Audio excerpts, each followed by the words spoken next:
どうもこんにちは、海彦です。毎日ゲリラ豪雨のニュースがすっごい流れてますよね。これも台風10号の影響らしいですね。とっくに台風10号って消え去ったのにまだまだ影響が残るなんてって思いながら今日の動画をスタートします。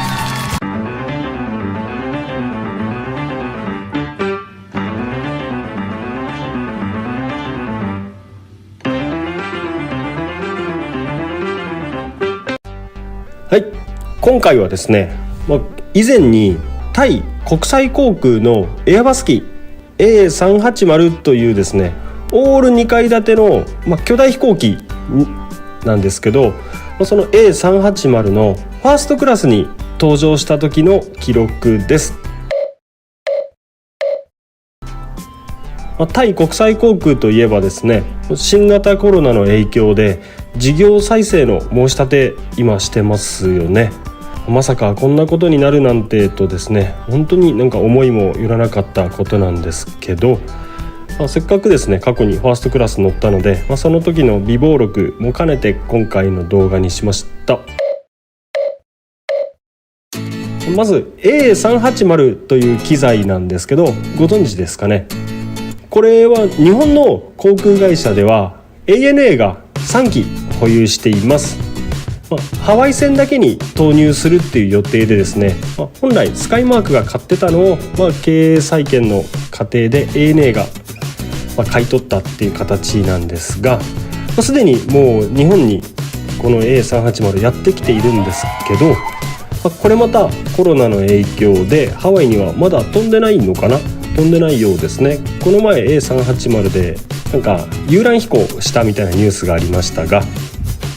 この A380 という機材がですね乗った当時は本当に登場した直後で飛行機マニアの間ではすっごい話題になったんですよ。でなんせ大きすぎるんで、利用できる空港も限られてるっていうので、それで日本の航空会社は持っていないっていうので、その日本の航空会社にない飛行機に乗れる、しかもファーストクラスっていうので本当にウハウハだった覚えがあります。でその時の記録を振り返りますので、どうか最後まで見てください。この当時ですね、確か4年ぐらい前だったはずなんですけど、YouTube をするなんて微塵にも思っていなかったので、今回全て静止画なんですよ。本当に動画を撮っておけばよかったなと今になって本当に悔やまれる次第なんですが、というわけで静止画をですね1枚でも多くたくさんでお送りします。A380 の前にちょっとだけこの写真で余談をということで、成田空港初のバンコク行き、タイですよね、バンコク行きだったので、僕は福岡に住んでたので福岡空港から成田空港まで国内線で移動になるんですけど、この国内線で乗った飛行機がですね本当につい先日に退役したばっかりのボーイング737型機の500型機です。でこの BE3 の500型機っていうのがですね ANA の中でもこの子会社の ANA ウィングスのみが保有していて、スーパードルフィンっていう愛称で本当に親しまれていた機材なんですよ。でもこのマニアではすっごいこれまた有名で、このスーパードルフィンがですね先月だったかな、8月に老朽化でもう全て退役しちゃったんですけど、ですね本当に古い飛行機でギシギシ音が鳴るんですよ。そのギシギシ音が鳴って怖かったなっていうのを思い出しますが、はい、余談も終わって、さていよいよこの B3 で成田空港に到着です。当時はですね僕 ANA のダイヤモンドメンバーだったのでスイートチェックインが利用できました。でチェックインの時にですね、発券されるチケットでこの F って書いた文字を見て、これもファーストクラスの F なんですけど、本当ファーストクラスだーってですねしみじみしたもんです。ちなみにビジネスクラスだったら確か C って出るはずで、エコだったら E になるのかな、印字がされますよね。でこのツイートチェックインで出国手続きした後は、この後ですね、これまた ANA のダイヤモンドメンバー用のスイートラウンジっていうところで出発までまったりできました。でこのスイートラウンジの写真がですね、本当あんまり撮っていなくて、中はですね、個室のプライベート空間から食事までが全て無料で利用ができるっていうのと、シャワーなんかもですね、国際線あったりして、でこの食事だけじゃなくてお酒を含めたドリンクとかもう全て飲み放題で、種類もですねめっちゃ豊富なんですよ。で外はですね景色も抜群に良くて、この時自分たちが乗り込むこの A380 飛行機が到着したところがラウンジから見ることができました。本当にラウンジってこう出発までもが優雅に過ごせて、本当にいい場所だなって思いました。さあそしていよいよ搭乗時間が迫り、飛行機に乗り込みます。もうウハウハで飛行機目指しておりますね。でこれボーディングブリッジがもうファーストクラスとビジネスクラスはすでにですね、この2階部分がファーストクラスとビジネスクラスなんですけど、もうブリッジがすでに連結されてたので、1階が全てエコノミークラスらしいんですけど、もうエコの人たちとは完全に別の搭乗っていう形でですね、一気にファーストクラスのキャビンに行けたっていう。もう乗ってすぐにこの座席の広さに圧倒されます。もう完全に個室ですよ。しかもめっちゃ広い。でこう荷物を置いてですね、足を伸ばそうとしたらもう早速おしぼりを持ってきてもらって、こう足を全開で伸ばしてもですねもう届かないんですよ。で余るくらいに広いっていう、フルフラットになって、ベッドみたいになるんですけど、足を伸ばしてもまださらに足が届かないっていうぐらい広い座席でした。でもうその広さとかにですね感激しながらこう写真をバシャバシャ撮ってたらですね、今度ウェルカムドリンクがやってくるんですけど、シャンパンなんですよ。で出発までのそうした短い時間もこのように優雅に過ごせるんです。そしてこの時に、機内食のメニューも配られるんですけど、後で希望聞く券が見ときみたいな感じでこうメニューを渡されて、その時のメニューがこちらですね。英語表記と日本語表記ちゃんとしてくれてて、タイ料理、タイの航空会社ですからね。で和食で洋食の3種類から選ぶことができました。で洋食だとさらにフィッシュ or ビーフの選択ですね。もうこれねどれもなんか見た感じ美味しそうだし、何よりもなんかすっげえなって、コース料理じゃんみたいな、ますますこう食事を楽しみにさせますよね。でその時にまたドリンクメニューが別冊子なんですよ。でドリンクメニュー配られるんですけど、こうメニューに記載のものはもちろんもうあるだけ飲んでいいよっていう、こう飲み放題風なんですけど、無料で注文できて、でそのメニューの中で一番こうビビったっていうか驚いたのがドンペリが、あるだけなんですけど飲み放題みたいな。これすごくないですか？僕あんまりシャンパンとかワインとか詳しくないんですけど、ドンペリの名前くらいは知ってたんで、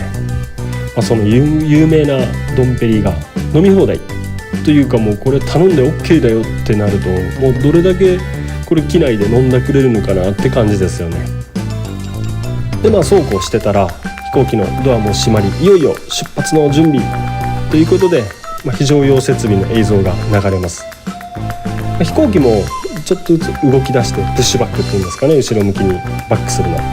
いよいよ離陸の時が迫ってきたんですけど、もう本当にANA のダイヤモンドメンバーになるぐらい飛行機乗りまくってたんですけど、この A380 だけはですね、飛行機が大きいのか重たいのもあるんでしょうけど、滑走路を走る時間がすっごい長く感じましたね。なおさらですね、この成田空港に来る前にこの短い滑走路で離陸できるよっていう B3 ボーイングの737-500型機に乗ってきたんで、余計に長くこう滑走路走るの長えなって感じたと思いますね。で離陸してからはもうですね、バンコクのスワンナプーム国際空港まではもうずっと快適な空の旅をすることができました。でまずシートベルトの着用サインが消えたらもうすぐに機内食がスタートです。でパッとまず飲み物から運ばれてくるんですけど、もうビールさえ丁寧にグラスがついてます。カンカンのままはいってこう渡されないんですよ。そしていよいよコース料理スタートで、前菜からスタートして、出来たてって思うくらいにですね、次は温かいパンが運ばれてきて、そしていよいよメインが運ばれてくると思ったらですね、いきなりカートが登場ですよ。そのカートの上に乗ってて、その場で取り分けてくれて、でもすっごい丁寧にかつ豪華にですね、もうその後横で盛り付けてくれるんですよ。でこの時はですね、ビーフもフィッシュもどっちもいいよみたいなことを言ってくれて、どっちもくれたんで、もう迷わずにもうどっちにしようかなっていうのがなく、このごちそう2種類ともいただくことができました。ちょっと写真がですね若干暗いかなっていうのが、残念なんですけど、機内なんで仕方ないっていうので、温かい食事をですね、ほんと出来たてみたいな温かいものが豪華に食べることができる、本当にですねどっかの高級レストランのような雰囲気、そして食後のデザートも出てきて、本当に大満足なコース料理だったんですね。で食事の間中もずっとこれ飲むわけですよ。ドンペリですよね。こんなに飲んだら、トイレも近くなりますよね。で、380のトイレを紹介します。ファーストクラスはですね、ファーストクラス専用のトイレがあって、他のエコとかビジのクラスとは完全に別になっているんですよね。で2階部分なので、1階からは上がってこれないように、こんな風に通行禁止にしてましたね。でトイレの前が無駄に広いスペースがあって、本当にトイレ待つのかどうか分かんないけど、トイレ待ちもゆったりできるっていう。そしてトイレの中にはこれまた広くて、しかもマウスウォッシュとか洗顔、歯ブラシなどのアメニティもきっちり揃ってて、もうあとはね、顔も手も洗い放題と言わんばかりに手拭きが大量に準備されてました。でトイレの中にはまたこれ赤ちゃんのおむつ替えなのかツレション用なのかわかんないけど、座席みたいなのがまたあって、何に使うんだろうなと思いながら、こんなに無駄に広いっていう、そしてトイレまで至れり尽くせりな内容でした。お腹が減ってもディナー以外でも軽食とかが準備されてて、今回僕はラーメンが食べたんですけど、もうなんか快適すぎて、このままバンコクに着かなくていいやって思うくらいに素敵な空の旅ができました。ちなみに持ち帰り OK のアメニティが、座席に一つ一つ準備されているんですけど、今回はリモアの小物入れでした。でもリモア大好きで本当に感激したんですけど、中身はね、歯ブラシとかアイマスクとか一般的に普通にあるアメニティなんだけど、もう入れ物がリモアっていうので、そっちに感激しましたね。以上が A380 のファーストクラスの搭乗機となります。ちなみにバンコクのスワンナプーム国際空港に到着した後、ファーストクラスの人だけは電動カートでイミグレまでもう一直線に真っ先に案内してもらえます。その時の写真とかが動画がないのがね、すっごい残念なんですけど、機内もですけど空港でも優遇されるのがもうファーストクラスだなっていう感じでした。こんな感じでいろんな会社のいろんな航空会社のファーストクラスに本当になんか登場してみたくなりますよね。では今日の画像を一気に流しながらお別れとなります。すげえじゃんと思った人はグッドボタンとコメントで感想を書いてください。なんだクソ自慢かよとかいい気分がしなかった人も、せっかくここまで見てくれたんですから、ボタン押し間違えて高評価しちゃっても OK です。それでは次の動画でお会いしましょう。チャンネル登録も忘れずに。またね。